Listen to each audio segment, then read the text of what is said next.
So matapos nga po ang nakakadismayang laban sa pagitan ni Conor McGregor at Max Holloway, kung saan natalo si McGregor via first round technical knockout matapos mabali ang kanyang binti sa unang sipang binitawan niya, ay binasag na po ni McGregor ang kanyang katahimikan sa pamamagitan ng social media.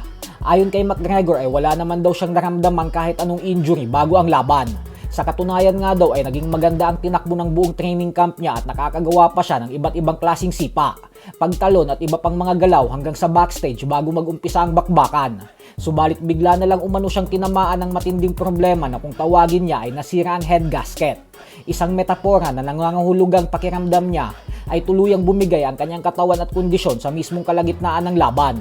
Giniit ni McGregor na sobrang bigat umano ng pakiramdam niya ngayon nang dahil sa pagkatalong ito, kung saan para daw siyang nilugmok sa impyerno nang dahil sa matinding pagkakadismaya at sakit na kanyang nararanasan. Ang problema po dito mga idol ay dahil kung noong huling laban niya kay Dustin Poirier ay nabali ang kaliwang binti niya, ay sa pagkakataon naman na ito ay ang kanang binti niya na ang nadali. Kaya ibig sabihin po niyan ay pareho nang may tama ngayon ang dalawang binti niya, kaya mahihirapan na talaga siya nitong makabalik ulit sa paglaban.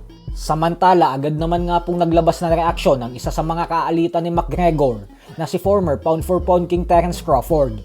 Ayon kay Crawford ay napagtanto niya umano na sa tuwing may bumabanat sa kanya ay agad itong pinaparusahan ng Panginoon.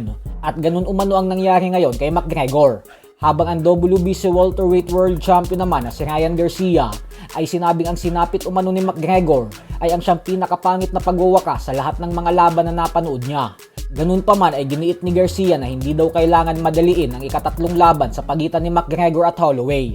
At bagkos sa oras umano na gumaling na ang tuhod ni McGregor ay doon na lang ulit pag-usapan ng rematch. Habang ang isa pang kaalitan ni McGregor na si Jake Paul ay agad ding naglabas ng video kung saan pinagtripan nito ang sinapit ni McGregor.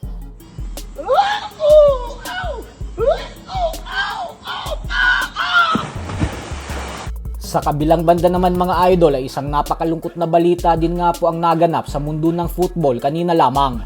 Ito po ay dahil ang sikat at kilalang football player na si Jayden Adams ay natagpuan sa bahay nito kanina na wala ng buhay.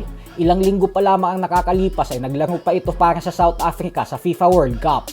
May napakabatang edad pa lamang itong 25 anyos. Kasalukuyan pang inaalam ng mga otoridad ang totoong dahilan ng pagpanaw ni Adams. So hanggang dito na lang po muna tayo mga idol.